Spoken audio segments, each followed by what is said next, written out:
Hello, Sandro here. That's right, it's another episode where I pop in just after I finish editing to let you know about some things. Firstly, there's a pretty big announcement in this episode. We are joining a podcast network. We are joining That's Not Canon Productions. They're a really cool Australian-based podcast collective and network that we are going to be joining up with next week. We get into all the details during the episode, but there is one thing that I forgot to mention. We are going to be changing podcast feed providers. Now, that should be happening Thursday, Australian time, and it shouldn't really affect how you find the episode at all, but if you find yourself coming to listen to the show next week and you can't find the brand new episode, then what you're going to need to do is you're going to need to unsubscribe from us, reload your podcast app, search us up again, and then subscribe again.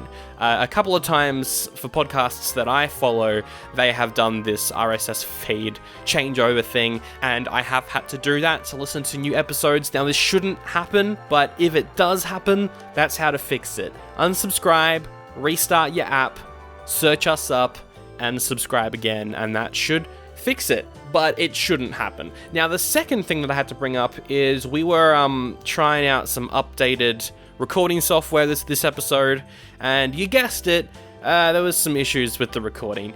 I have had to recover all the audio, and unfortunately, it doesn't sound as great as most of our episodes. There's some mic issues, particularly for me. I have done my best to clean it up, but unfortunately, it's not as high quality as I would like it to be. Just imagine that you're listening to a podcast from 2001, that we have time traveled back to 2001 to talk about Monkeybone, and our mics reflect that. Our mic qualities reflect the year 2001. Sorry for any inconvenience with that audio issue, but I think this is a really fun episode. We talk about a very weird movie, so without any further ado, here it is, our review of Monkeybone. Imagine a year where Brendan Fraser gets cuckolded by a monkey.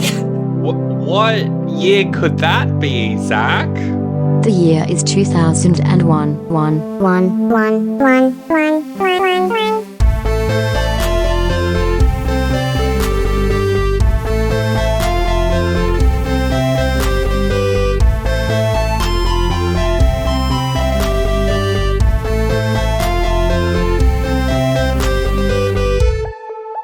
Hello and welcome to Oldie But A Goodie, the only podcast to our knowledge covering movies from 2001 in the order they came out in.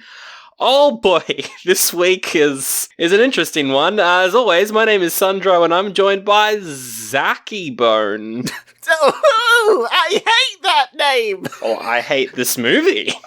That's fair. Nah, it wasn't that bad. The film's called Monkeybone. It wasn't that bad, but there was definitely something missing from the entirety of it. Like enjoyment. Oh, yeah. No. There was definitely some great things, and there was definitely some not great things. This is the most 2001 movie we've watched this year so far. It's definitely the most, modern studio movie that we've watched so far, in that it's an adaptation of something that's really cool, and the studio decided to tamper and ruin it. Oh, is this why this movie is so bad? It's the studio. I think it is. Are we doing a good old studio came in and was like, oh, add fart jokes, lol. Yeah. Oh. The entire third act of this movie is just a fart joke. Oh, what was God. up with that? But Brendan Fraser is in it, which does put it above a lot of other bad stuff. Yes, and he's great. He's really good at this. Yeah. As he is in everything. Mwah. Now, I've got a bit of a story for this movie. Oh, okay. I remember I was but a wee lad. I had seen The Mummy for the first time. I think it was around the time The Mummy 3 came out, because I was really big on The Mummy. As we all were. I was really big on Brendan Fraser. And I went to the library, and I was like, show me your Brendan Fraser movies. And so there was George of the Jungle. Classic.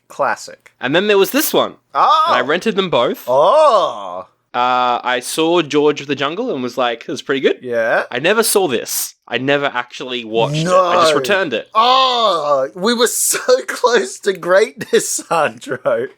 You literally rented it out. Yeah, if I had seen it when I rented it out for the first time, this might be a completely different episode. This might have been I might have been here defending this movie from you. Yeah. You would have had your sword and shield out saying this was the greatest movie of all time. Instead, you're not quite so much. Not very good. Anyway, we'll get into the review in a second, but up top as well, we've got a couple things to mention. Number one, new Patreon episode out on Wednesday. If you liked our RoboCop episode last year, you're in luck, because we're doing the sequel on Wednesday over on Patreon. Zach, what are your anticipations for a RoboCop sequel? Well, I'm Monkey Zach. I'm sure hoping for a lot of fart jokes and horniness. Oh, I don't know if... I mean, there will be horniness because it's the 80s. Ah, that's true. That's true. Hey, maybe Zachy Bones got a point. If there is a fart joke, I'm going to be thoroughly disappointed in life. Apparently, the sequel's more violent, so I'm not sure if there would be a fart joke in it. I don't know. Oh, that sounds good. Although that does mean if it's more violent, it might be less clever. Yep. But we'll have to see. Probably a good point. I mean, yeah, the director who did the first one isn't involved in the sequel, I don't think. Oh, okay. Then I'm expecting it to be less clever, which is my main like of the first movie. We should do all that guy. Well, the 3 Hollywood movies that guy made before he then went back into the art world, which is that one, Starship Troopers, and Total Recall. Oh, yeah, Starship Troopers. I remember, was it last year or the year before, there was that whole hoo-ha. It's like, everyone that watched Star Troopers was wrong. And it's actually a thing on society. We live in a society. And everyone who had seen it before went, yeah. Yeah, it's really obvious. I think that was last year or maybe 2020. I don't know. All the years blur together. But that's not the only thing that is happening on Wednesday. In fact, I don't know if it is happening on Wednesday, maybe Thursday, but we're doing something big. We are joining a podcast collective network. What? We're becoming the Borg? What? Sure. You said we're joining the collective. We are, yes. We are joining the collective. We are the Not Canon podcast. We are going to be assimilated? Is that the Borg? Yeah. Assimilated. Because I always get it mixed up with the Cybermen that came first. All right. You're already started a nerd war by mentioning the 2 different scenarios. Oh, but Doctor Who doesn't have a single Cybermen episode that's as good as First Contact. Or any good episodes. You got it there, except it was incredibly factually incorrect. Yeah, no, there are some good episodes. I just wanted to make some person really mad for 2 seconds. That poor listener who just got really mad. Yeah, we are joining That's Not Canon Productions. They reached out to us. They were like, come join us. And we were like, okay. Yeah, they sounded really cool. They got a lot of cool podcasts on their thing. And we were like, well, why don't we add one more? Add one more cool one. And we love stuff that's not canon. Or to pick up on the lame side of podcasts, They don't have many lame podcasts. Maybe they need us in there, Maybe they do. Maybe we'll cause some controversy. What? Is that a word? One country says controversy incorrectly like that. I don't know which one. That's good enough for me. Yeah, we're joining That's Not Canon. It's not going to really change anything for you, the listener, aside from there might be ads next week. So yeah, it's going to be exciting. I'm really excited to join the thing. Yeah. And potentially get some guests on. There might be some new faces. We might be doing crossovers. Who knows? There's going to be a whole bunch of crossovers. Stuff. Crossovers.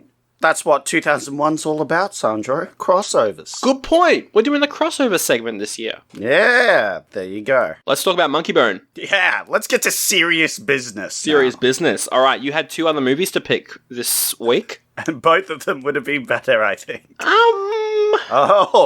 Maybe not. Well, you had 3,000 Miles to Graceland, a dark comedy about a plot to rob a casino during a convention of Elvis impersonators. Yeah. That one would have been very stupid as well. Yeah. Because it would have had that thing where they dress up as Elvises to escape. into the Elvis convention. Mm-hmm. And one of the guys is like, I don't actually know anything about Elvis, so he does a bad voice. Yeah, yeah. Oh, surprisingly enough, that actually has a lower tomato meter than the film we're doing today. I'm not sure if it's a surprise. That's true. And then you also had Last Resort, a young Russian woman and her son try to immigrate to Britain. That sounds like it could be good. Yeah, but we're not going to get any content out of that. No. What are we going to do? Make fun of immigration?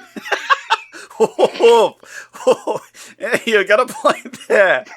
Ha ha! Yeah, no, we wouldn't do that. Yeah, no, that yeah. It's bad. It's bad move. It's bad look on us. That's the whole podcast. Yeah, woof. All right, so instead you chose a horny Brendan Fraser monkey. Would it be better to make fun of immigrants? In a way, this movie is about immigration. Oh, that is true. Oh. If you really think about it. Yes, if you really think about the integral story, this is about the immigration of the mind. Yes. Mm. All right, this was released February 23rd. It is based off a graphic novel called Darktown by Kaja Blackley. That was released in the mid-90s. The graphic novel was passed on to the director of this movie, and he instantly fell in love with it and was like, I'm gonna make the movie. His name is Henry Selick, and you've definitely seen movies by him, and you probably are like, oh yeah, it makes sense that he directed this as well. Other films he's directed are Coraline and The Nightmare Before Christmas. Makes sense, hey? Makes sense. Yes, very visually impressive director, I'd say.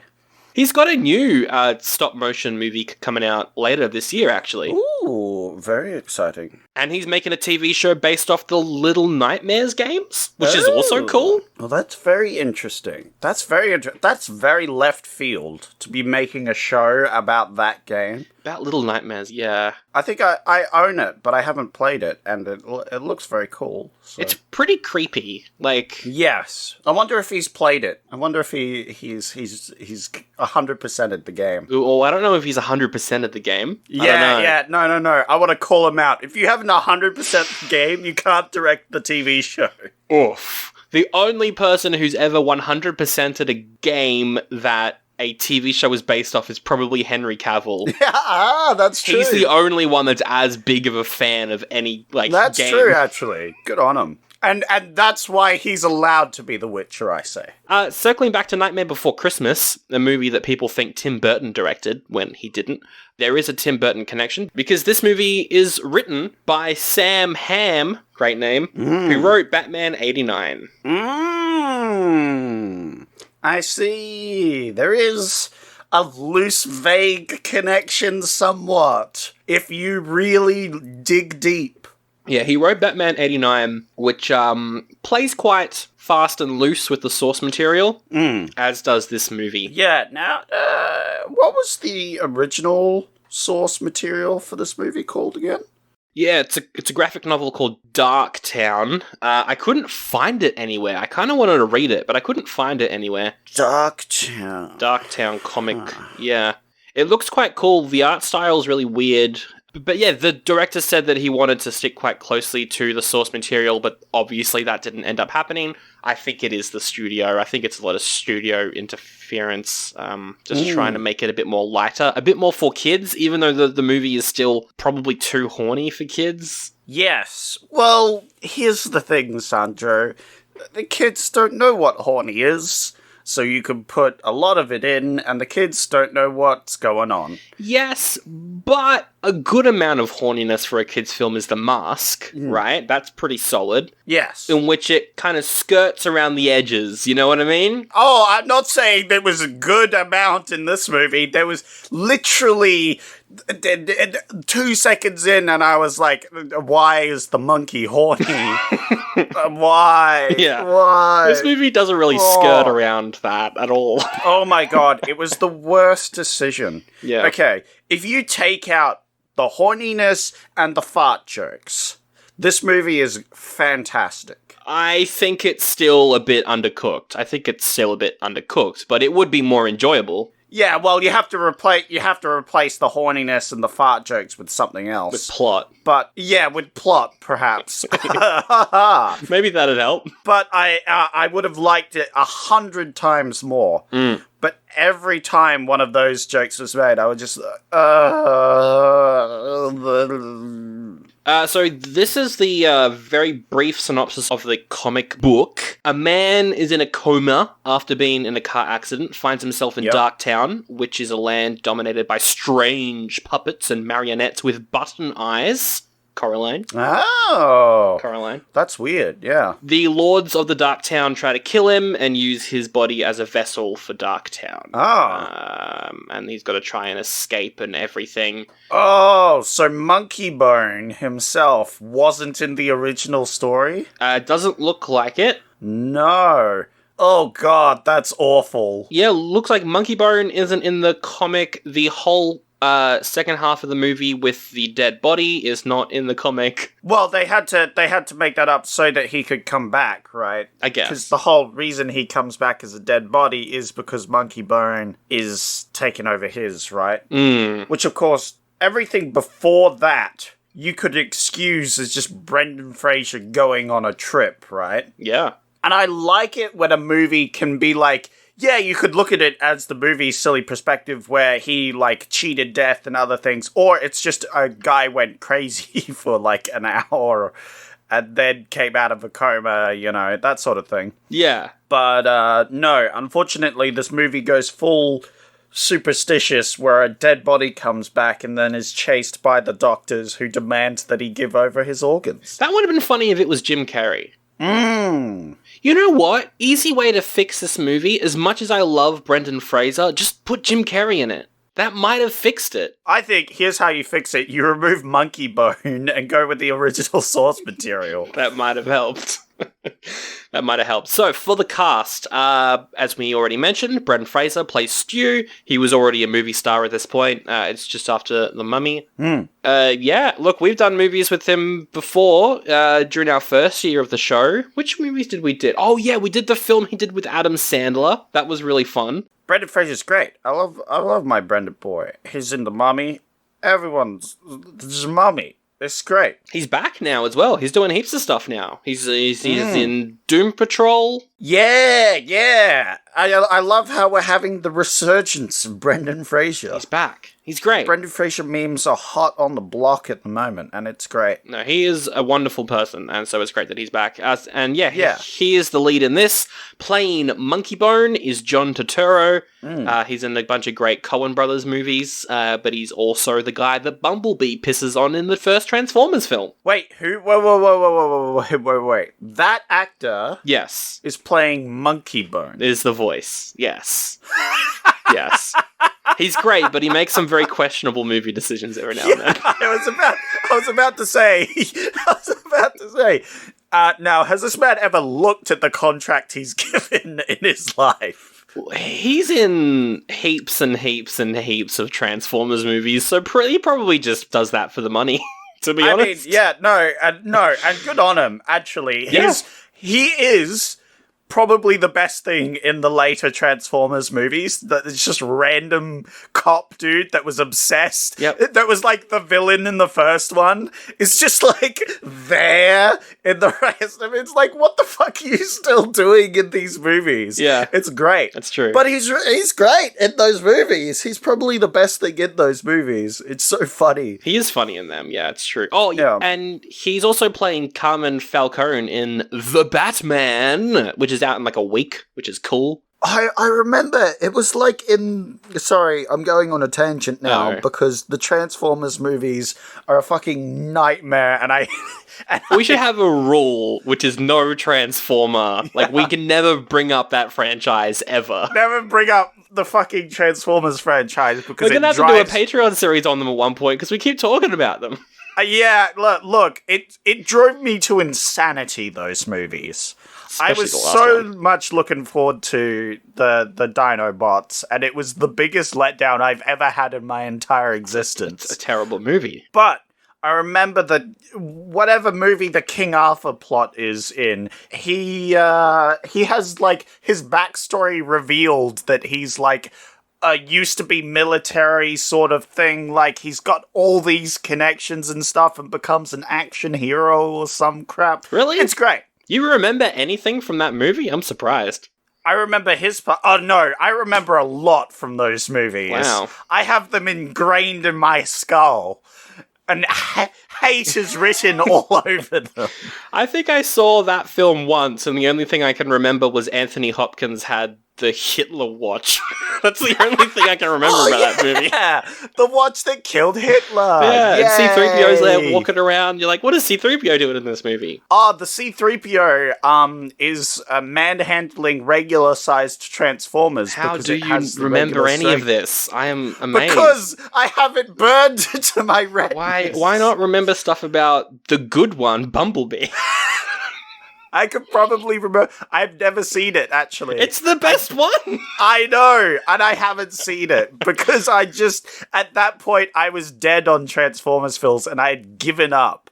But I should absolutely see it. It's great. Well, maybe if we do a 6-part Transformers series on Patreon. I would love to do that. I would not. Well, you don't have to rock up for the episode. I could probably talk about them This is true. to a wall for an hour and 20 minutes. If you want that, let us know. Yeah. Anyway, other cast members. Bridget Fonda is in this. She plays Julie. She's in Jackie Brown, a great underrated Tarantino movie. She's also in The Godfather Part 3. Now, she's a great actor, but she retired in 2002, just after this movie came out. Coincidence? I think not. I think she was really good in this, actually, though. No, she is quite good. Who else is also good? Whoopi Goldberg plays Death. She's good. Oh, yeah. That was so funny. I was like, what is Whoopi Goldberg doing in this movie? Well, because they took a pretty dark comic book and they turned it into a comedy, so they just get all the comedy people, I guess. Yeah, well, that's it. Yeah. I really wish this had stayed a darker film, because the dark bits were some of the best bits in the film. They were. It's almost like the director wanted to do the dark bits and didn't want to do all the other bits, so he had a subplot where it was all about corporate takeover. Oh! Yeah. And finally, Giancarlo Esposito plays the God of Sleep. He's from Breaking Bad, and he's Moff Gideon in The Mandalorian. Oh, he was good. He was good as well. I liked his little legs. But also, he was quite intimidating when he became like the devil. And he's like, Monkeybone, you have to get me some nightmares. Monkeybone's like, I just did a fart! Yeah, oh no. That was the most realistic impersonation of Monkeybone. Oh god. This has 19% on Rotten Tomatoes. Audience score is not much better. 27% audience score. 4.8 out of 10 on IMDb. And the cinema score is C, which is surprisingly high. Yeah, probably because a lot of kids went to see the film. Oh, you're probably right. This is rated PG-13, though. Because it's, of course, got an entire sequence when Brendan Fraser strips. Yeah.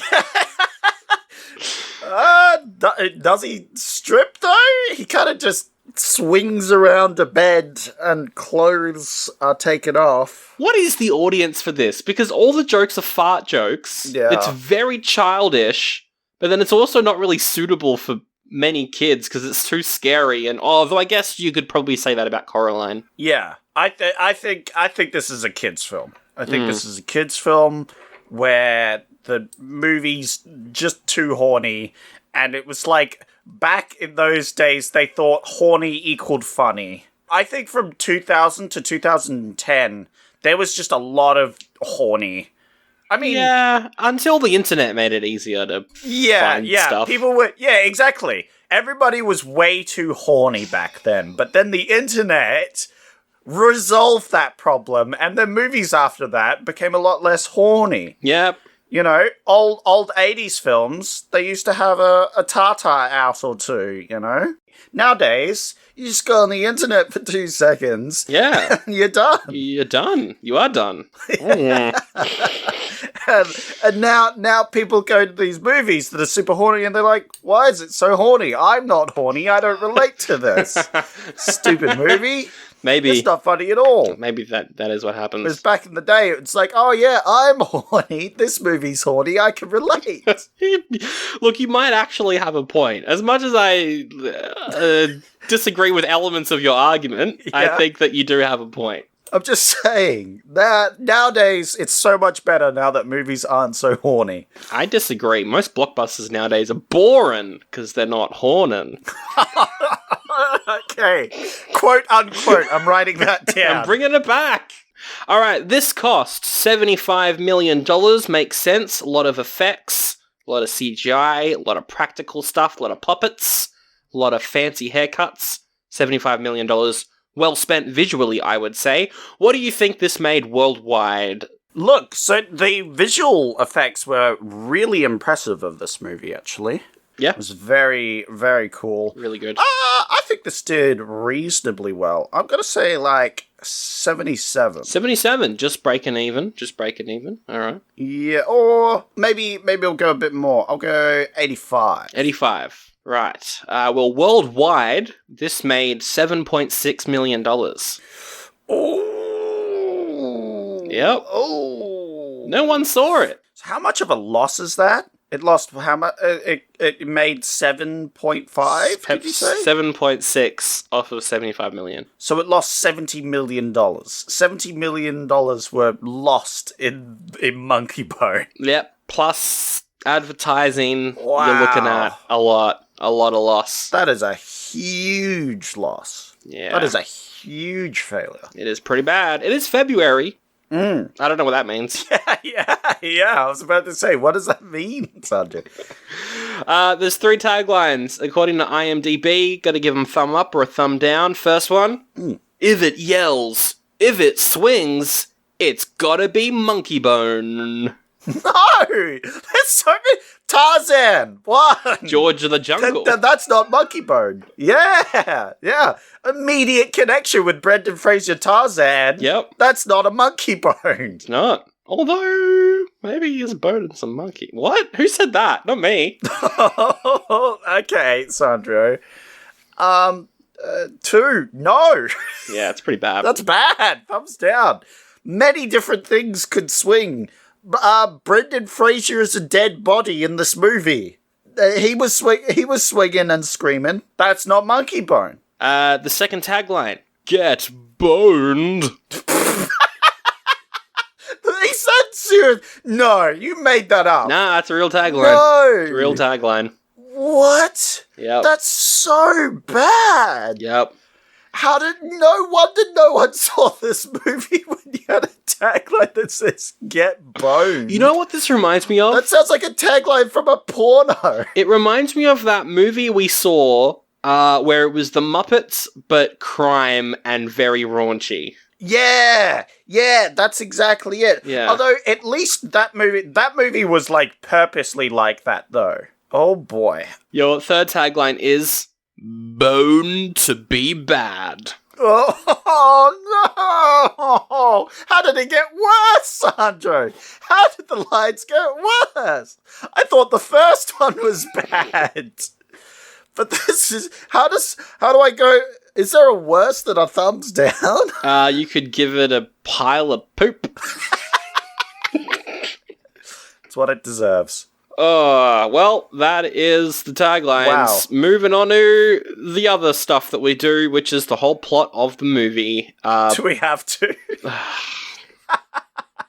It's not the worst film we've done this year, is it? I don't know anymore. It's not the worst, but it's one of the most painful films we've done. It's just painful. Anyway, Because it has very high peaks, which means when you fall, it hurts more. it hurts more. Yeah, like if a movie is just bad, right? Hear me out. If a movie is just bad, you've already fallen down. Yes. You don't get back up again to fall again. You're already down in the crap. Are you talking about a movie that's bad and boring, or bad but funny?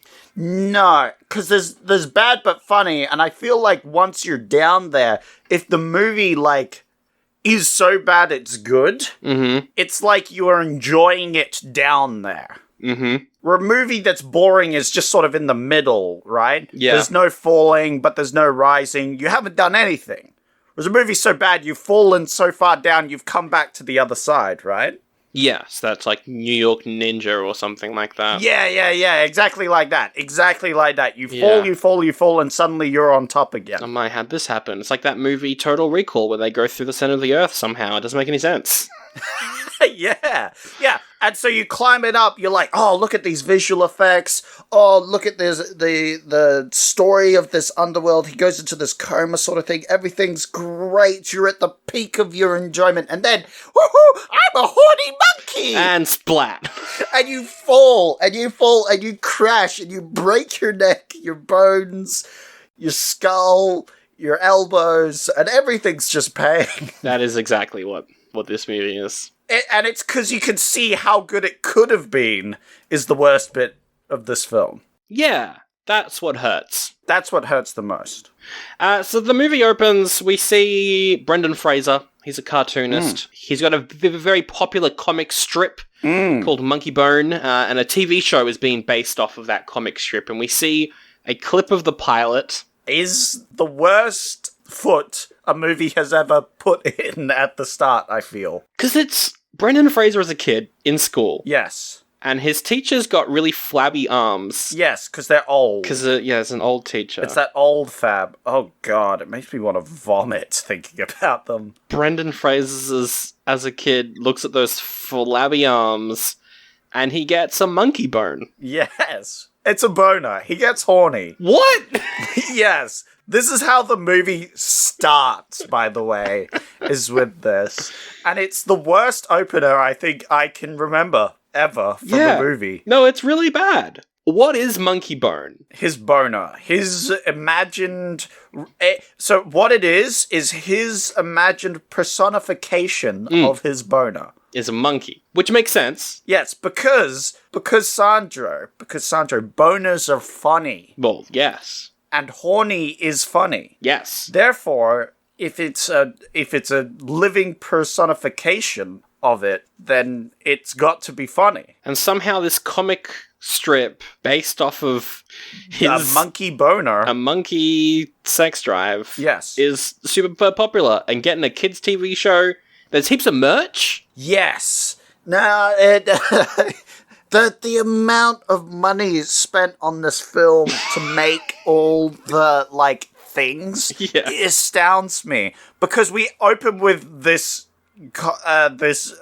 pilot where the guy gets horny over the teacher's arm flabs. Immediately it goes into, everyone's like, yeah, this is the best thing I've ever seen. And then it cuts to Brendan Fraser going over and they have merch for this monkey. Yep. And I'm like, how? How did they get merch? Why did they make this? Why did they spend money on this horny, stupid monkey? It's the worst part of this film. It's really bad. And it's the main selling plot of the entire film is this monkey as well. And it's not believable that a comic strip in 2001 would become popular? That's not believable either. No one's overtaken Garfield. That's what I'm saying. No one's overtaken Garfield. I'm saying it's like a Marvel situation, right? It's the monkey MCU, alright? The monkey Marvel Extended Universe. Oh, something's definitely extended, I'll tell you that much for free. No. The Yeah. MCU, the monkey cinematic universe. So he's turning down a bunch of merch opportunities because he doesn't like the corporateness and all that. He just wants to make art. Because he's like, feels very corporate shill. Yep. He's a cool guy. He doesn't do it for the merch. He does it for the passion. Exactly. He does it for the passion of drawing a horny monkey that gets sexual feelings of arm flaps. You know, the respect of an artist is really what he's there for.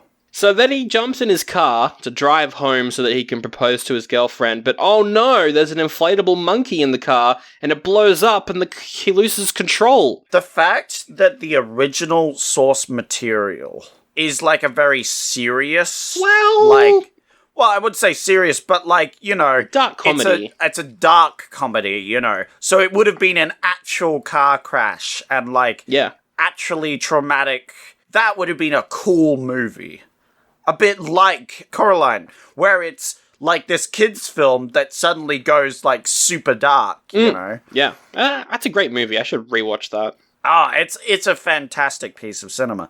And this could have been quite like that, you know? But I feel like there was a lot of studio meddling that really screwed this movie over. Look, I can only assume that there's a lot of studio meddling. We'll never know what happened, but it feels like studio meddling. Yeah. It also feels like there's massive portions of the movie that were just kind of cut out to make it 90 minutes, but we'll get to that. Yeah. Because there's some big portions of the movie that felt like they were missing. So yeah, this giant inflatable monkey that they've put in the back of their car seat is also like an instant inflatable one. Yeah. Because Brendan Fraser accidentally pulls on a cord and it inflates. Yeah. 1, why does this monkey exist? Why did they put it in their car? Well, I'm saying that's 2, why did they put it in their car? 3, how did he accidentally pull the cord? 4, what? 5, he crashes and dies. Yep, they lose control of the car, it crashes, he's in a coma. Julie's fine, though. Yeah, I like how Julie has, like, the classic, like, oh, she got a scratch and a band-aid, she's fine. Brendan Fraser, he has a broken neck and is put in a coma. Yep, he's put in a coma, and instantly we see him in a roller coaster heading down to downtown. I like immediately we start seeing some of the better visuals of the films because we see him sinking from the coma bed. Oh, that was great. Yeah. Yeah, that was really cool. I wanted to mention that because it was like he's drifting away, but literally we see him like sinking down into the coma bed and there's like a bit of smoke and stuff. And it like, we see like a POV from his perspective as he goes down and down away from reality.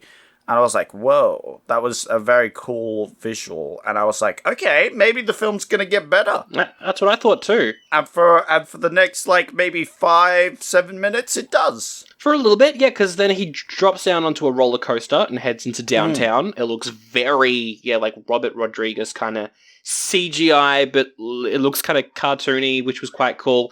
Yeah, and I think it was fine that Brendan Fraser was a real person. I think I kind of worked, the visual thing. I think so. I think the movie would have been better if it was animated, but also... I don't know. I think they had a lot of famous actors as well, and I don't know if they would have been comfortable doing just voice acting. I think in 2001, voice actors were still doing voice acting. It wasn't just famous people, like... Chris Pratt is now Mario and not an actual voice actor.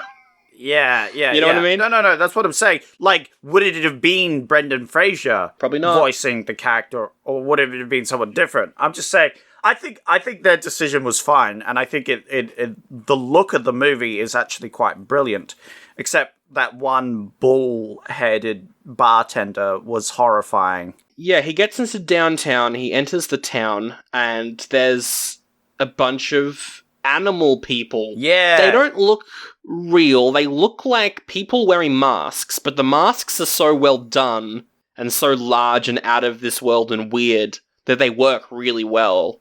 Yeah. It's very cool, very cool. It's all these dream creatures. Yeah. Things that are just bizarre. So you have like a giant cyclops head that walks around. You got a bullhead. Actually, no, not the bullhead guy, because the bullhead bartender, that was the one head that was animated for some reason. I guess so it could talk. I think that was it. You had like a snake that was a smoker, but it was also a skeleton. You had a cat that was a heavy better. You had some sphinxes that also looked like those Easter Island heads. Yep, that was cool. You had an elephant with several arms, which was like the Indian god. There was a lot of mixing Indian and Egyptian influences together, because there's also like an Egyptian statue that's got an Indian accent later on in the movie. Yeah, that's true. They really just borrow a lot from Eastern culture. Oh, and of course there's Kitty, who is just a sexy cat lady. Oh, yeah. She was interesting because she reminded me of Katy Perry from that one Egyptian Yep. She reminded me of that and Taylor Swift and Cats. Yeah, yes, that's what I was going to say. Yep. I was going to say, if you combined them both together, this is what you would get. This is it. Is this cat lady.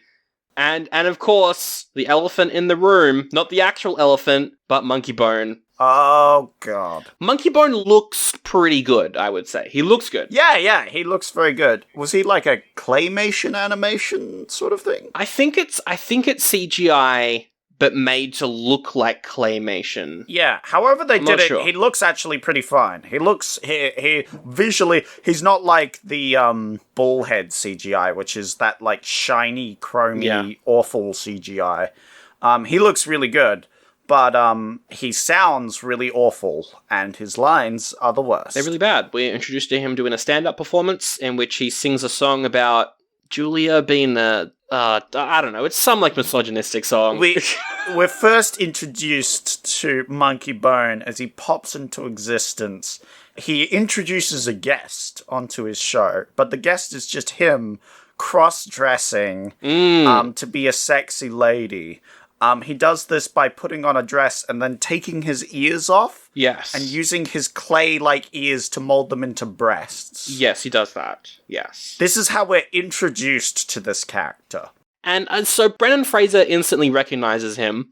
He has a bunch of lines where it, like, makes you think that he's been here before. He leaves the bar where Monkeybone is. He's like, I hate you, monkey. He leaves, he goes outside, and he sees this old man being given an exit pass by a revenant. Now, the revenants looked great. I thought they looked really cool. They were like a mix between the evil ghost things from Harry Potter and Crusaders, because they had like the red kind of cross on their head thing. It was cool. Yes, they were spooky ghost men, and everyone went, ooh. They were cool. They were scared. And yeah, he gives an old guy an exit pass. Which, good on that old man. So presumably that guy's been in a coma for years and just pops out of it. And now he goes up to the Abe Lincoln statue in the sky. Which is funny. That's how you leave, I guess. Good old Abe. Yeah. They use like what are those carnival hammer hitting machines? Yeah, what are they called? I don't know what they're called. But you get like a mallet and you slam it down and... Ding, but instead of thing hitting a bell, it's a guy being launched into Abraham Lincoln's statue's mouth. Yep, cool. And so Brendan Fraser's like, hey, I want an exit pass. Hey, ghost figure, give me an exit pass. And the guy's like, sorry, I'm off duty. Meanwhile, in the real world, Julie came home after the accident, saw that he was planning to propose to her, and was like, oh, that's nice. Yeah. And then she talked to Brendan Fraser's sister, oh my God, who is insistent on pulling the plug. Yes. Because they had an agreement or something. Yes. That if any of them was in a situation where they're being kept alive by machines, that the other sibling would just kill them. Which, you know... It happens. I'm pro euthanasia. I think that's fine. But why is that a plot in this movie?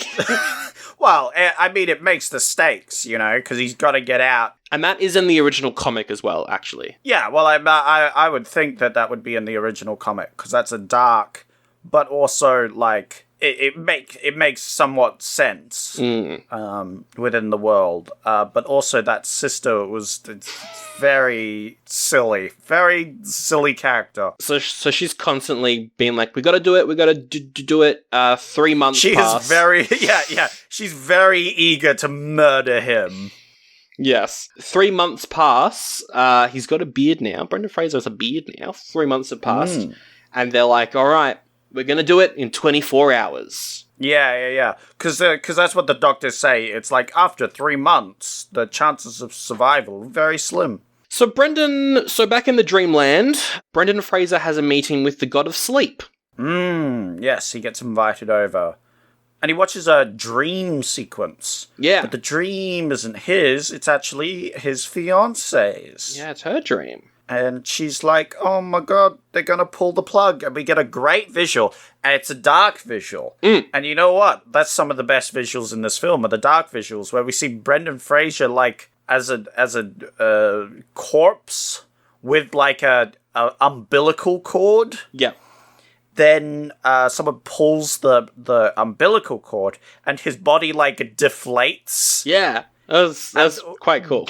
One of the best things, and I wish to find this, is like a rubber Brendan Fraser corpse. Yeah. That's just like a deflated Brendan Fraser. That's a prop that out there exists somewhere. out there somewhere. Yeah. Yes. I would like to own that. I would like to have that object. If anyone has any contacts for us to get that prop, let us know. Yeah. I'll put in the big bucks. Definitely. All this revenue that we're gonna get, that's what it's gonna go to. Exactly. So the God of Sleep tells him he's got to go pay a visit to Death and steal an exit pass from her. So that's what he and Monkeybone do. They murder one of Death's agents. Yep. It's quite simple, actually. You just pull off the cloak and they're dead. Yeah, because I guess they're just gas. Yes, and without the cloak over them, they just like blow away. It looks cool, so whatever. Yeah. Yeah, they do that, and then they disguise themselves. So Fraser is the legs, and Monkeybone is the head as they walk into Death's domain. And Death's like, "You're a bit sus," and they're like, "No, we're not." And then her head explodes. Whoa, you skipped a bit because she's like, "Go over there." They walk over there, and then she like sends her pet dog to grab the cloak and pull it off. And then they're like, "Oh my god, it's Brendan Fraser and a monkey." And a monkey! What's going on here? And then Death's head explodes. And then Death's head explodes. Death's lieutenant has to get one of her many heads from a head cupboard. He drops the first one, which I thought was actually kind of funny. And then Monkeybone and Brendan Fraser have to try and escape, and in the escaping, they get one of the exit passes. Yes, they manage to swipe an exit pass just before the head explodes, so that when the head explodes, they're sent flying out of the Death's lair. Yep. Onto the roller coaster. Is this where he drives into, like, a nightmare? Yeah, there's a little moment when, because in the real world, what Julie is doing is she's been working on this, like, nightmare juice to kind of give you scarier nightmares. Because science! Why?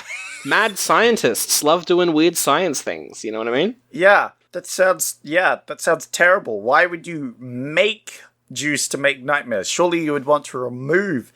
I guess maybe that's it. They're trying to make like an anti-venom for nightmares, right? Maybe. They're trying to... So first you have to get the venom, and then to make the anti-venom, something like that, Yeah, sure. that might make sense to someone. Yeah, exactly. And so, because they pumped him full of nightmare juices, yeah, he starts having, like, flashbacks to a painting he drew when he was really depressed. Sandra, you have to explain. They're trying to wake him up, which is why they add all the nightmares. The girlfriend doesn't go like, ha, have nightmares, bitch. She's trying to scare him awake. That's yes. Right. Which, when you're in a coma, you're in a quite critical condition. I feel like having, like, nightmares that would cause you to spring awake, they might actually cause you to die. Yeah. I think that's what would happen, right? Yeah. But also, he's gonna die in 24 hours anyway. True. So I guess it does make sense to just try something drastic to wake him up. So anyway, she does that. He starts having flashbacks to when he was really depressed and was drawing scary paintings. Yeah, like, no, he couldn't sleep because he was having such horrible nightmares. Which is never really explored in depth. Yeah, no, and it was probably one of the best bits of the film when he, like, melds into a nightmare, and I was like, oh, cool, we're gonna go into the nightmare realm now, and he's gonna have to escape through the nightmare realm, and it's gonna be really dark, and it's gonna be really cool, and it's gonna be the best bit of the film, and then it's like 2 seconds because Monkeybone comes in and rescues him, and then they're out of there. It looked almost like a scene out of David Lynch's Eraserhead. Yeah. Like, it was so visually cool. Yeah. And they don't spend any time in it. It's just like 2 minutes in the film, and that's it. And I was like, what? Yep. But he just took all the nightmare juice. Nothing came with that. Nothing happened. So they escape Death's domain. They end up back in Darktown at the exit pass area. And Monkeybone does a bit of a flipperoonie. They're acting nice to each other. Brendan Fraser's like, you know what, I actually missed you.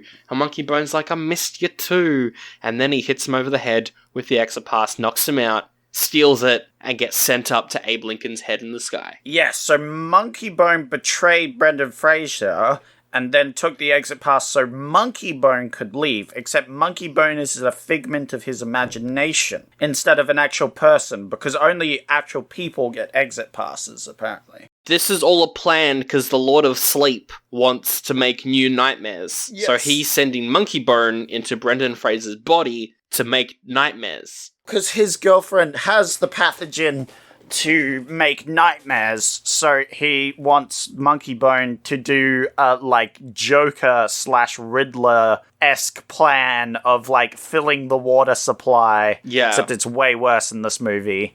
Full of nightmare juice. And this is when the movie turns into slapstick galore. Yeah. And here's the thing, it's more consistent from this point onwards. Yes. The movie makes more sense, kind of. Because the first half of the movie, the part that we just talked about, the Nightmare World stuff, was frustrating. It looked great, but it was frustrating because they never explored any of the cool parts of it. It was just dumb jokes, kind of skipping over the cool parts. That's true. This next section, at least, tells a full story and explores everything it needs to. It doesn't have any cool parts to skip over. It doesn't have any cool parts to skip over. You're right. Yeah. It's all just dumb slapstick stuff. Yeah. See, look, I'm technically right, but also we both hate the fact that I'm right. Yeah, correct. What really annoys me is this is when the real world, like, it could have been good because you could look at this from two ways. I like when you could look at a movie from two ways. You could look at it from the movie's perspective, where he goes into the death realm, the sleep realm, and goes through this crazy adventure. Yeah. Or he's just a man in a coma that got full pumped with drugs. Yeah, exactly. You can kind of look at it in a it's all a metaphor way, or take everything literally sort of way, which could be cool. The problem is that it breaks that later on with Brendan Fraser being sent to a dead body, which means you have to look at it from the movie's perspective, otherwise it just doesn't work at all. Yes, because what happens is now that Monkeybone's in Brendan Fraser's body, the real Brendan Fraser has to try and find a way to get into the real world as well. Yeah, to get out to stop Monkeybone, because Monkeybone's controlling his body. And also, the movie,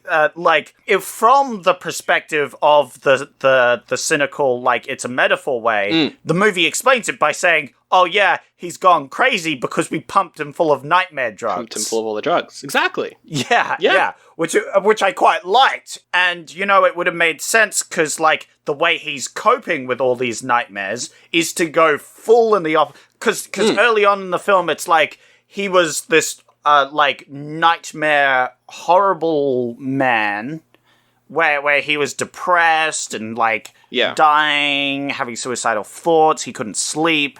But she came into his life and then made him, draw with his other hand, which psychologically, he joined his other half, which was more of a, light-hearted, goofy half. Yeah.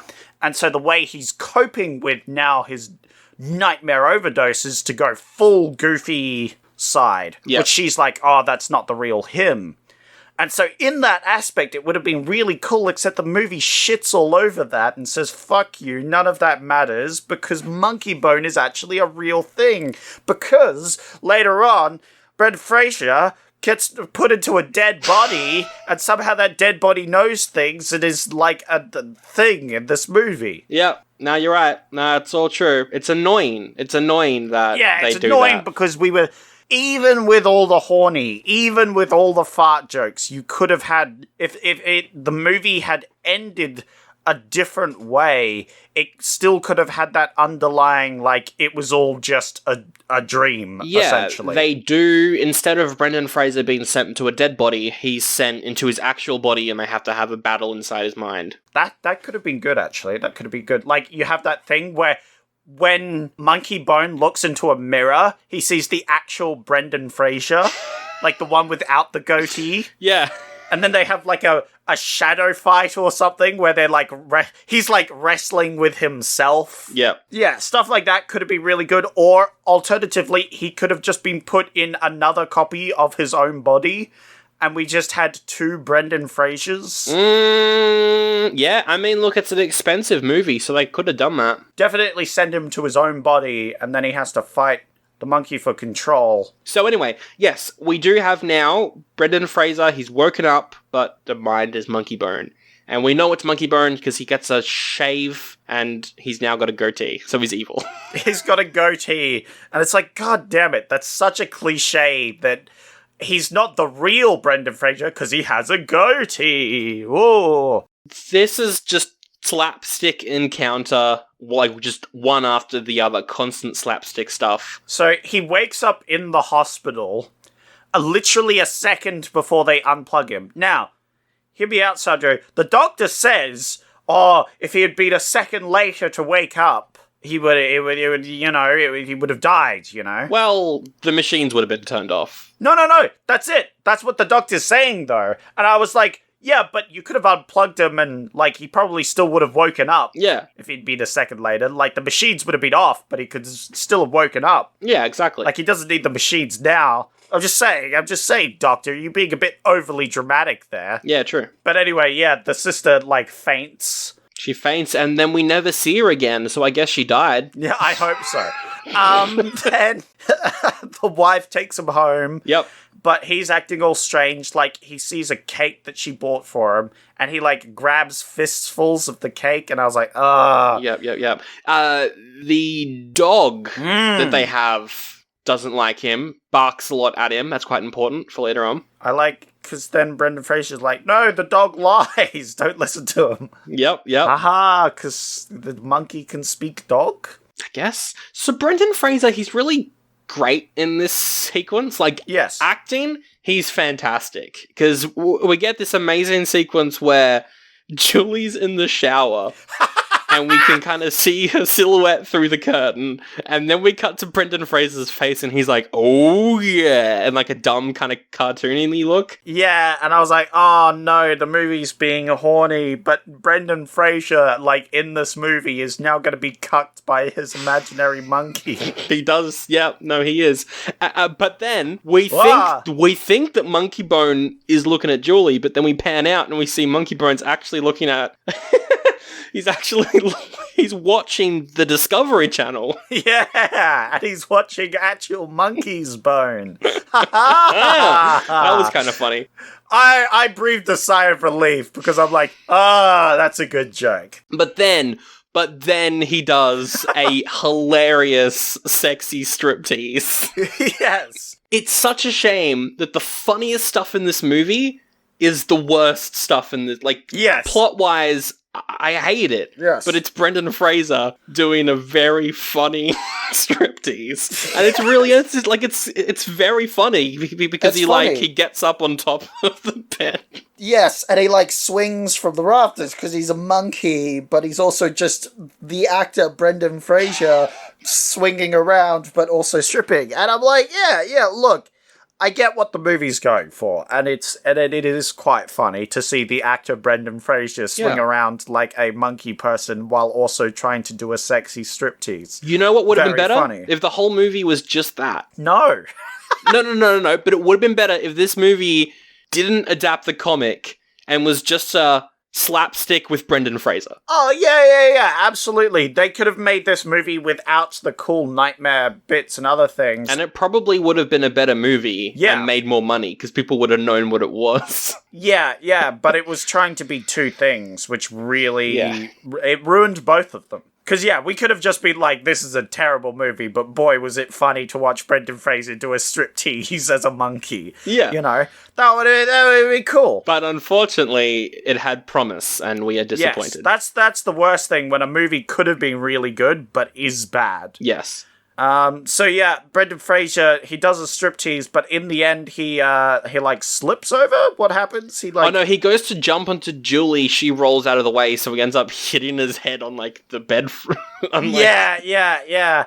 I thought he was gonna go into a coma then, and I thought that would have been very ironic, you know? We cut back to the Dreamland. The real Brendan Fraser is in the God of Sleep's dungeon. Yes. Locked up with Lizzie Borden, Edgar Allan Poe, and Stephen King. And Attila the Hun. All famous nightmare makers. Yeah. The guy they cast as Stephen King was really good. Yeah. That was very funny. That was very funny when Stephen King popped up, and I was like, of course, Stephen King, the nightmare maker.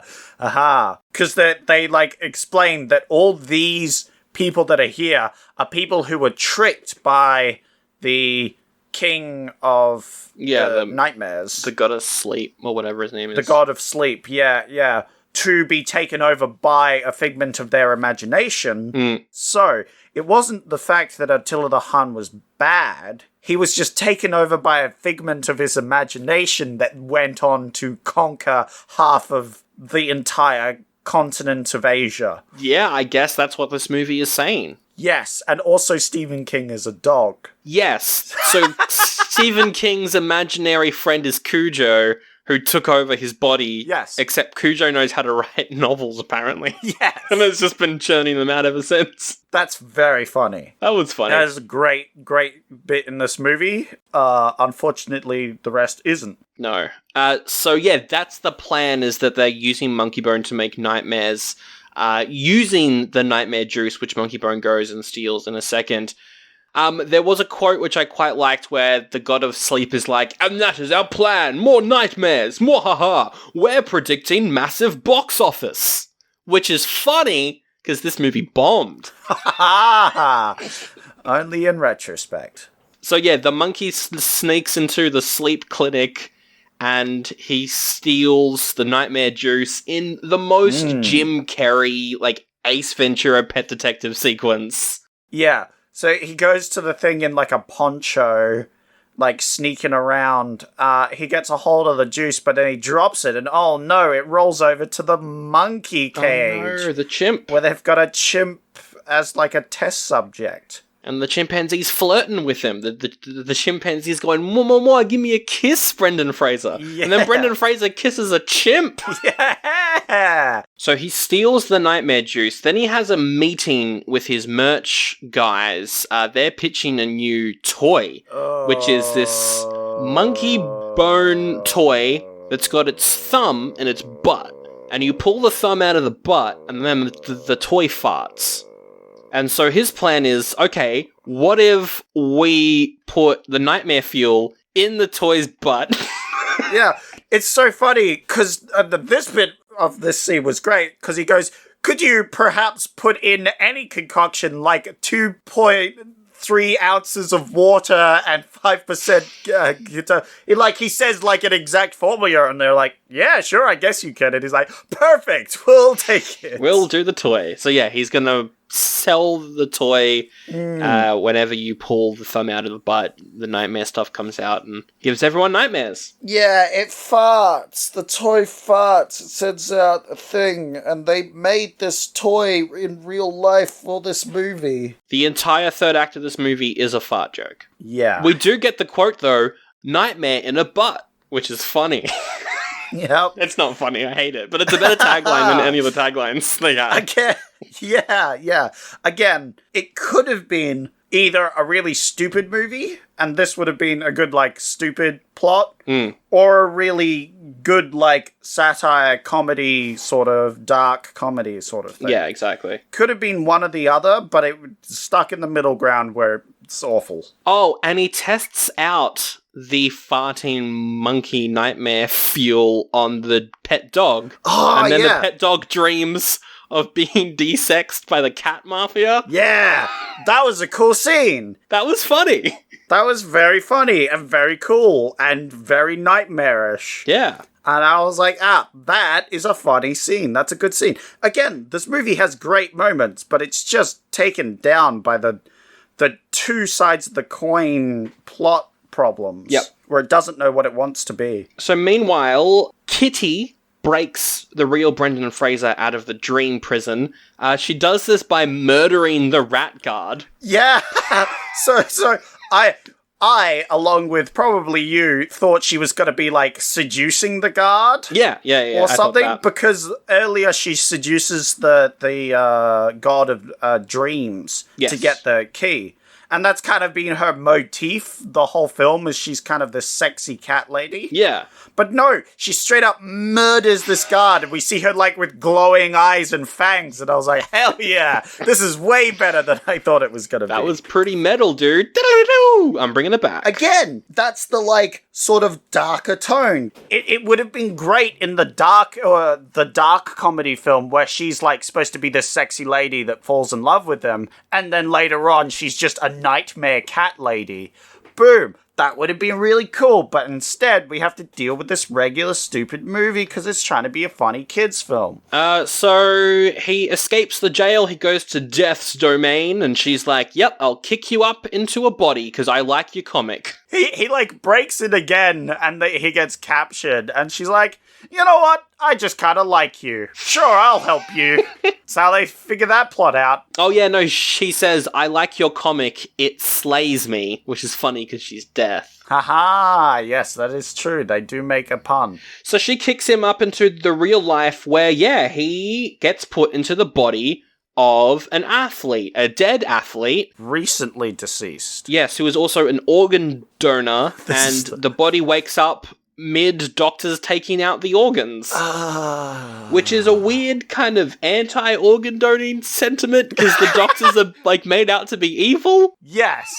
It's very anti-doctor, which is very funny. One of the doctors is played by Bob Odenkirk from from Breaking Bad and the spin-off. So here's the thing. I've wrote down a lot of quotes for this movie. Half of them are from the doctors. The doctors are genuinely the funniest part of this movie. Yeah. So the doctors, they see a guy who is recently deceased. He gets back up, like he springs to life. They've already taken out his liver or something at this point as well. Yeah, they took out his liver, and then they all stand there, and instead of going, ah, or scream or something, one of them goes, he jumps up, and then, like, you know, Brendan Fraser jumps up and starts to get away, and the doctors are like, that's my organs, so get back on that table.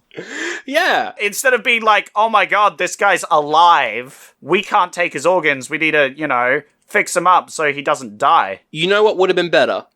Is if they weren't doctors, they were illegal organ farmers. Yeah, well, that's what I'm thinking they are. No, I think they are doctors. They're just corrupt doctors. The corrupt doctors. That would make sense. And they sell, like, half the organs they take up. So it's like, this guy needs the organs for his new Ferrari or whatever. Yeah. Which is why he's like, that's my organs, so get back on that table. Get back on that table. So then the whole movie turns into a chase sequence where the dead body is running from these doctors, and they're constantly screaming stuff like, get him! Stop that dead man! We're doctors! We don't want to hurt him! We just want his organs! Yeah! They call up, like, what I'm going to presume is their contact for selling these organs, right? And he is saying, like, oh, yeah, no, they're in perfect working order, the organs. Working better than expected. Working better than expected. Yes! That was funny. That was pretty funny. Yeah. And yeah, like, he keeps dropping his organs on the ground, and the doctors run up and pick it up and put it on ice immediately. Yeah. It's such a... like, it's a pretty funny slapstick scene. And the guy that plays the dead body, it's not Brendan Fraser, it's another comedic actor. He's really, really funny as well. Yeah. I don't know, who was that guy? Do we know who that guy was? He's played by Chris Catton, who is from Saturday Night Live. He's in that sitcom The Middle as well. Interesting. Yeah, because it's weird that they have just this guy for the third act, which is supposedly Brendan Fraser. Like, it's a different actor entirely. So I was like, oh, that's rather interesting. I wonder if he's done anything. He plays the Prime Minister in Sharknado 5 Global Swarming. Oh, great. Yeah. Good on him. You know what? Fantastic. Yeah. That's what I needed to know. So yeah, the athlete who is currently Brendan Fraser, the dead athlete, runs over to his house and gets the original ring that he was going to give to his fiancée, which is specifically his great aunt's. Yep. Brendan Fraser's great aunt's ring. So it's like, it has family importance. Exactly. Which is important because Monkeybone has a scene later, which we'll get to. Julie is already kind of thinking that someone else, or like Brendan Fraser isn't the guy that she knows. Yeah, she doesn't like this guy because she blames herself, though, for filling him up with nightmare juice. She does, which is pretty fair enough, to be honest. Yeah. And I was like, yeah, that makes sense. Because Brendan Fraser, he's gone super corporate, which he wasn't before. He was, like, selling out super hard.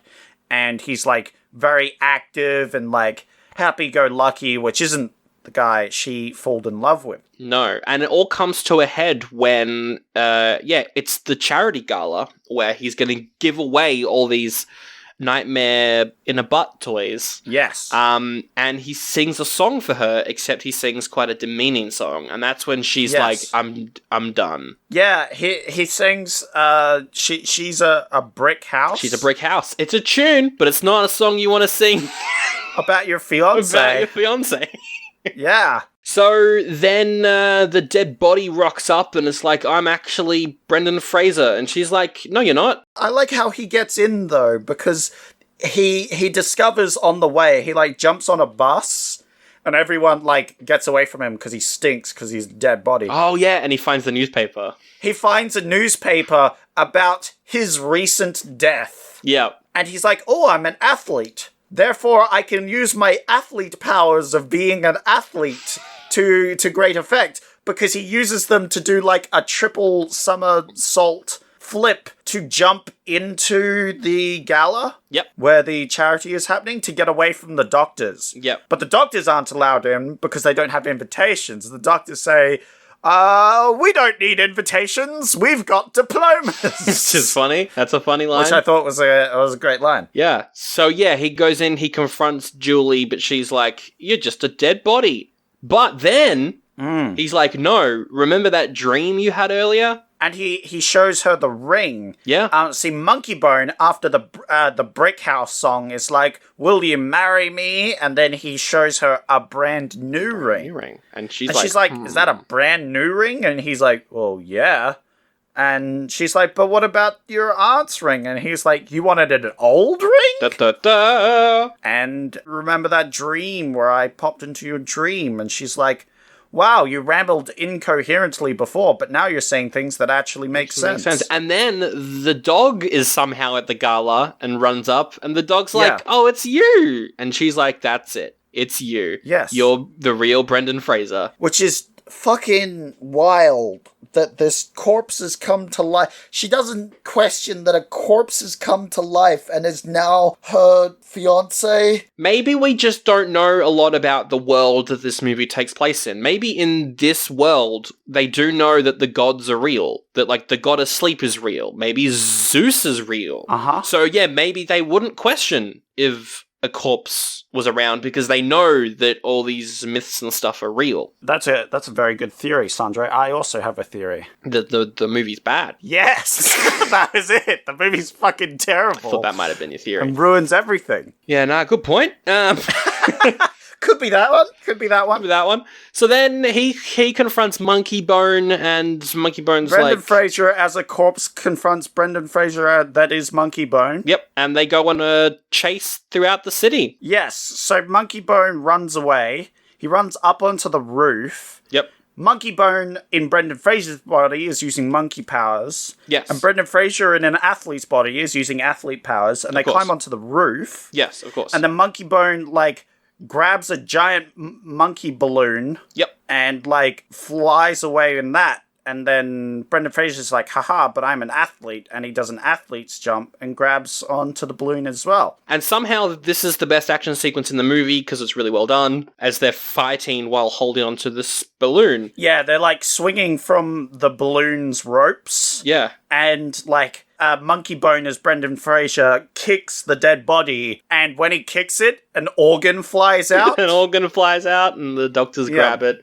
So what happens is a random cop is like, I've got to shoot the balloon down, and he shoots a butthole into the balloon. I groaned. I was like, of course it gets a hole in its butt, so it farts around. Of course it does. And yeah, they crash to the ground, and they die. And they both die! Which was funny. They both died again, and yeah, they pop back in the town. Yep. And Death shows up, and Death makes quite an entrance. She's in a samurai robot mecha thing. Yeah, that, like, smashes through the ground and, like, raises up. It's pretty cool. Pretty cool. Pretty unnecessary spending on this movie that's going to do really well. Yep. She's like, the only way to end this is to put Monkeybone back inside of Brendan Fraser. Because that was the part he was missing all along. Now he's whole. What? I don't know. What? I don't know. What?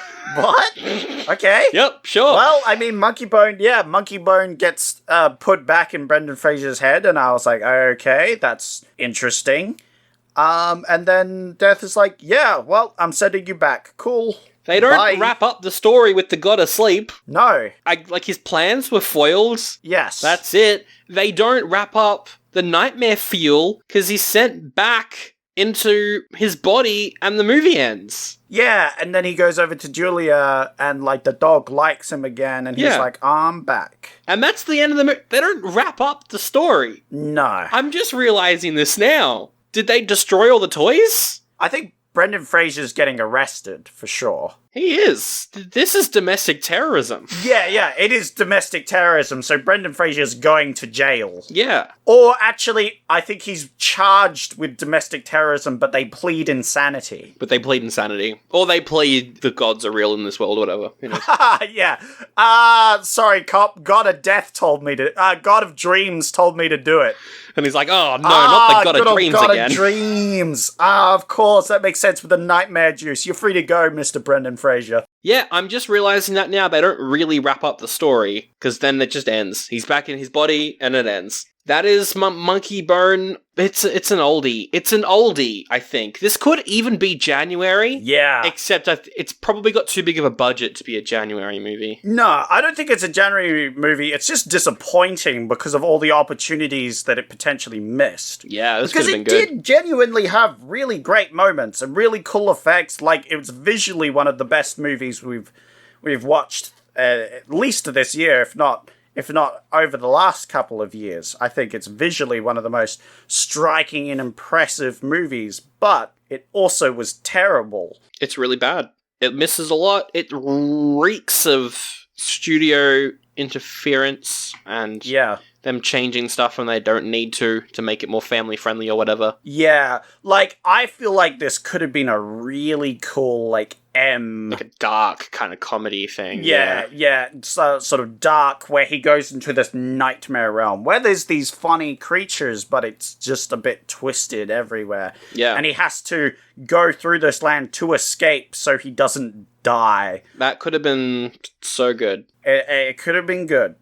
I'm gonna give this the Disappointed Award. Disappointed Award! That would be one too... We've got too many awards.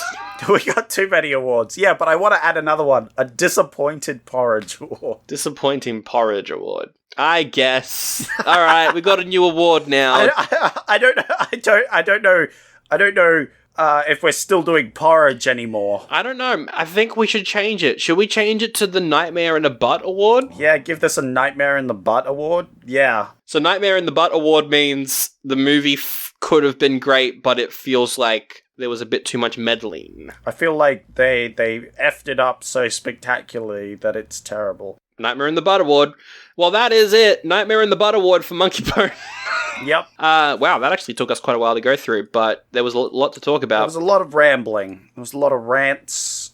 It had a lot to talk about, but in the end, we are all just monkeys with nightmares in our butts. Well, now it's time to do our crossover segment, which is a segment where, because we are, of course, covering 2001 for all of this year, we got to pitch a crossover between this movie and some other random film we've done this year. I've got a random number generator. Well, at least we can focus on either one of the halves of this movie, because this has two halves. We could go for the the dark, surreal movie, or we could go for the stupid Monkeybone part. Depending on which one we get, yeah. Yeah, depending on which is more appropriate. I'm going to generate a number between 1 and 163. Whichever number we get, we've got to make a crossover between Monkeybone and the movie we reviewed on that episode number. I'm pressing it right now. 136. 136, okay. Oh, it's Masters of the Universe. Masters of the Universe. Oh, God. So He-Man. Right. He-Man. Live-action He-Man meets Monkeybone. Well, that's interesting, actually, because that kind of works because He-Man had a bit of puppeteering and other things in it. There was some pretty solid, reasonably solid effects in that movie. So I know where this is going, all right? This starts off Brendan Fraser and his And Julie, yeah. Yeah, and Julie, they are on their honeymoon. Mm-hmm. This is kind of the sequel. They're on their honeymoon and they go to a ski resort. Brendan Fraser goes up on a ski lift, and on the ski lift with him is like a bodybuilder. Yeah. Let's say it's The Rock. No, I reckon we keep Dolph Lundgren. He's still pretty ripped. Yeah, Dolph Lundgren's pretty great. Okay, yeah. And they talk about how, oh man, their life was pretty crazy. They had this whole sort of dream thing where they both went into comas, and they're like, whoa, we both went into comas? That's crazy. Then there's an accident on the line. An accident on the ski lift. The ski lift comes crashing down, and they're both sent into a comas. But is Julie sent into a coma as well? Because she's on the ski lift. No, Julie isn't on this ride. Julie's once again, she hurts her ankle or something, and they're having relationship issues. They're having an argument, and then she's like, you know what? You go do this by yourself. I'm getting a muffin. Yeah, which makes it all so tragic when he's once again injured. Yeah, that sort of thing. Yeah. And yeah, so they crash, and they both go, but we see them both going into coma together. They fall next to each other. It's like, whoa, what's happening? Where are we going? Then we see, flashes of, Skeletor, but also Monkeybone. And then it's all swirled together. And they're both in He-Man land, but it's also Monkeybone nightmares. So is this canon with He-Man, or is this just, maybe. Okay. It's it's not canon, but it acts like it is canon. He-Man fans are gonna hate this. If He-Man fans threw a tantrum watching that recent show, they're gonna throw a massive tantrum watching this one. Oh, yeah. It really shits all over He-Man. Absolutely. And it's called Monkeybone and the Masters of the Universe. Yeah! Boning the Masters of the Universe. Yeah, I have the power of bone. By the power of boning. I have the power of monkey boners. Well, I hate that. Yep. Speaking of hating things, it's time for the next segment where we talk about people hating things. What do you mean, Sandro? Is it time for Rotten Reviews? It's the part of the show where I get reviews from Rotten Tomatoes. Yep. And they're always correct because I don't choose the stinky old critic scores because everyone knows critics are just paid out shills. They don't know what they're talking about. You have to get the average intelligence of a crowd. Where would you find that? Well, the audience review scores. On Google. Yeah, the Google reviews. Then you look at a majority of those reviews, then you get the scientifically accurate facts. We actually don't do the Google reviews, but I'm going to find one. But the way this works is I'll get an audience review, I'll read it out to Sandro, and Sandro has to guess between 0.5 and 5 the score that the reviewer rated it. Steve says, I was told this would be a totally unique experience, and that prediction was not far off. I think it's negative, because, and that's not far off makes it seem like it's a bit tongue-in-cheek, so I reckon it's negative. I'll go, 2 out of 5. Ah, you're correct. Whoa. It is 2 out of 5. Excellent. Well done. Spider says, a movie that is essentially described with one word. Meh. Yeah, I would use the word mess. Which kind of works with meh. Meh, average... 2.5 out of 5. I should have gone for 2 again because it's 2 out of 5. Maybe you'll get this review because Isaac said, this is disgusting. I hate it. I don't ever want to finish it. It destroys everything that I love about cinema. Ooh. Ooh. So was that one positive or negative? It's gotta be 0.5. Surely. Surely. Surely it's 0.5. No, it's 1 out of 5. I'll guess 1 out of 5. 0.5. You just been bamboozled again, Poyo. All right. Mashan says, what the actual fuck? It's a good question. 1. 2. 2 out of 5. Everyone hates it, but I can't get a gauge on how much. Yeah. Jeff says, a beautiful nightmare. If that's 5 out of 5, I'm gonna riot. Are you choosing 5 out of 5? Yeah. It's 4 out of 5. Okay, good. Taylor says, one of those bad movies I'm actually glad I've seen. Not worth a second viewing, but at least memorable. That's true. 2.5. Right there. Actually, 3. It's 1.5. What? It's more negative than the other ones. Okay, sure. Jeffrey says, do not see this movie. It was a completely pointless and stupid movie. I don't know why, but I find the fact that both sentences ended with movie, I find that quite funny. I don't know why. 0.5. No, this is the 1 out of 5, Sandro. Oh my God. This is the 1 out of 5. I've only gotten one right. I hate everything. I hate it all. And finally, I've picked this one just because the name was very dumb. No. Sexy Big Girl 19191 at .com. That's just an email address. I think I've got to bleep some of that out. It is.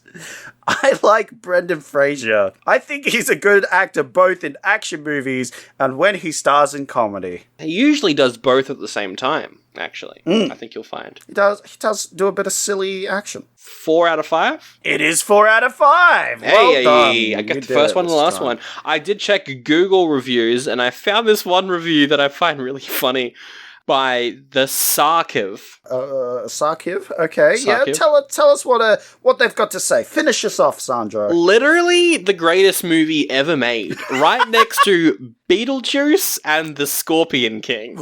Now, here's my question, right? If you were literally the greatest movie ever made right next to Scorpion King, that's a joke. Yes. Because Scorpion King, the spin-off of The Mummy Returns, is not very good. However, this person also named Beetlejuice, which is objectively great. Ooh. So this person must think that either Scorpion King is good. Is really good, or thinks that Beetlejuice is bad, and this review is ironic. I feel like they think Beetlejuice is bad, and this review is ironic. I hate that review, then. That's my impression, but yes. Anyway, that's the episode. Thanks for listening. As always, hope you found enjoyment out of our suffering watching Monkeybone. Yeah, and I'm really excited for next week, where we're going to be a part of That's Not Canon Productions. So it's going to be a very exciting new adventure for the podcast to go to. It will be, and that will be happening, that changeover at some point during the week, but that won't affect you at all. You'll just notice ads, maybe. But you should check out other podcasts over on That's Not Canon. That'sNotCanon.com is where you can find more information about them if you want. That is happening next week, but in the meantime, if you want to get in touch with us, you can. It's pretty easy too. We're on Instagram at Oldie But A Goodie Pod. I've also got a personal Instagram that I use. You don't use yours, but they're linked in the episode description. We got a Facebook. Yep. We're always on your podcasting apps. All of them. Spotify, iTunes, potentially YouTube. It's a weird place there. So all of this year, I have been uploading the YouTube episodes just a few hours after the main show goes out, but because of the change in stuff, I'm not sure what's going to happen with that. We'll see. But if you do want to help us out, you can review us on, iTunes or whatever it's called now, and Spotify. That helps us out. Or if you want to help out in a monetary sense, patreon.com/Oldie But A Goodie Pod. Get that bonus battle between Kidco and Cloak and Dagger, 2 1984 kids movies that's out right now. You can get the bonus episode on RoboCop 2. Links to all of that in the episode description. Also, thanks to Josh Cake for our theme song. Always got to shout him out. Always appreciate it. Now, I've got to make a choice and pick the movie that we bring our podcast into the collective with. So, for this week, you've got quite a few choices. So, first off, we've got Carman, the Champion. All right. A Christian boxing movie. No. Wow. The Caveman's Valentine. Ooh. A cave-dwelling Samuel L. Jackson sets out to track down the killer of a homeless boy. That could be good. All right. Not bad. Whoa. We have Lady and the Tramp 2, Scamp's Adventure. Ooh. It's a young dog runs away from home to join a street gang. I watched that movie so much when I was younger. Wait. The first one and the sequel. And the sequel. Wait, you've seen this movie? This is one of, if not the only, direct-to-video Disney sequel that I have fond memories of. Wow. I've never even heard of this movie. I've heard of Lady and the Tramp, the first one. Never the second one. It's one of those Disney sequels like Aladdin 2. It's like a straight-to-DVD, straight-to-video piece of garbage. It is one of those.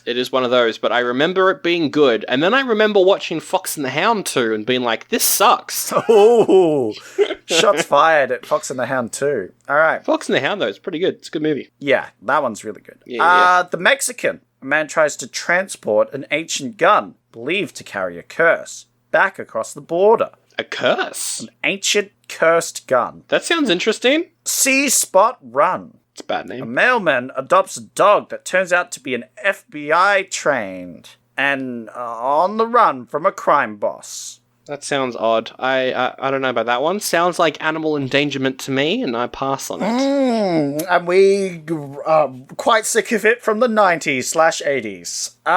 The Widow of Saint Pierre. The story of a disillusioned army officer who disobeys orders to help his wife save a convicted murderer. Sounds like a pretty typical drama. Dog, Samuel L. Jackson sounds like a pretty typical revenge action film, so also. Well, it's cave dwelling. Yeah, but like there's heaps of that. Like a hard-broiled detective has to revenge a kid's death. That's gonna happen a lot this year. Yeah.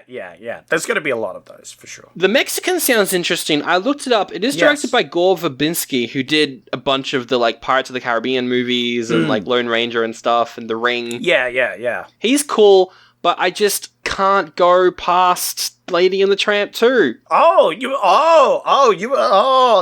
want to do the Disney sequel? Well, because I remember it being pretty fun. Oh, that's true. You've seen it. You know. Oh, yeah. That's got to live. Well, here's a fun fact. I haven't seen the first one before. The first one, it's good, but it is also pretty racist.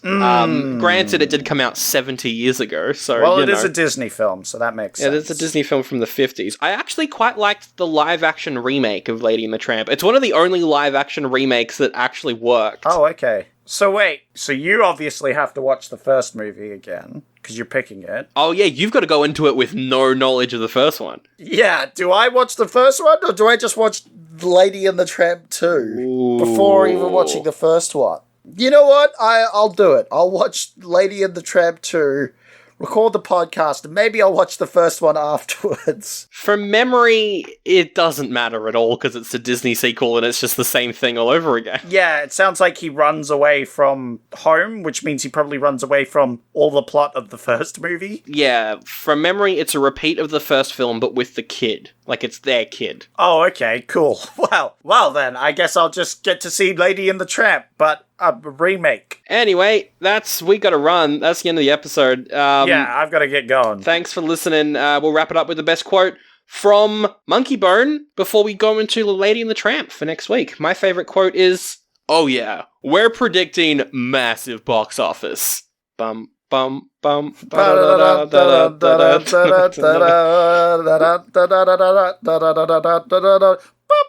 Because it's a fart movie. Yeah. What's your favorite quote? I'll be right back after I choke my monkey. Brendan Fraser says that while chasing after Monkeybone, and that's a masturbation joke. This movie was the peak of comedy, actually. I take it back. I'm giving this a Grady. Yeah.